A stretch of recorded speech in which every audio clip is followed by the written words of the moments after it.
मैं तेरे को मान दिया ना हिंदी में बात करके, तो मेरे को तू सम्मान देना चाहिए ना महाराष्ट्र में मराठी बोल के। कितने साल हो गए तेरे को जॉब करके यहाँ पे? 2 साल कितने साल हो गए? 2 साल हो गए। हाँ, मराठी क्यों नाही शिका? मराठी का नाही येत तुला? शिकेगा सर। कधी शिकणार? कधी शिकणार मराठी? हा, नाव दाखव जरा. ब्रिजेश कुमार गुप्ता. हा छत्रपतींचे फोटो काढताना हा व्यक्ती कुठे? हा वसई फोर्टला असतो, बरोबर, सिक्युरिटी गार्ड. हा आपल्यासारख्या मराठ्यांना फोटो काढताना थांबवतोय. याचं काय केलं पाहिजे? आणि बोलतो हक्काने मला मराठी येत नाही. देखिए अभी ओके, मला बोललं असं काय काय बोलला? कोण बोलला? आता हे लोक काय बोलले ते ऐकत लोक नाही. नाही कोण दादागिरी दाखवत आम्ही दादागिरी नाही बोला ना. दाखवलेली आहे. नहीं तुला फेमस व्हायचंच आहे म्हणजे ना. नहीं सर सुनिए। पहिली गोष्ट, तुला मराठी बोलता येत नाही, बरोबर. चल नाही येत, पण तू आता भाईगिरी करून ह्याला घेऊन आलास. तुला किती असेल 3 मन?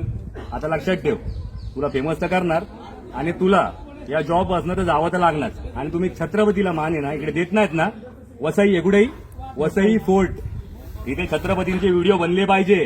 गड कशी तुटली, कपल काय करतात इथे, कुठचे कपल आपल्या आई बहिणीवर येतात तर ठीक आहे, मानतो मी. पण आलतू फालतू कपल येतात तेव्हा तुमचे डोळे फुटतात काय? फुटतात. छत्रपती कळतो का तुम्हाला? छत्रपती कळतो. थांबवायचं नाही छत्रपतींना. कशाला आलात साहेब? फालतूगिरी करतोय आम्ही. विचारायला आलात? फालतूगिरी करतोय. कपडे घालून काय दारू पितात तिथे मुलं? नहीं सर नाही ना. मग इज्जत मध्ये मान सन्मान द्यायचा छत्रपतींना आणि मराठी उद्यापासून शिकून यायचं. त्याशिवाय इकडे यायचं नाही आमच्याकडे.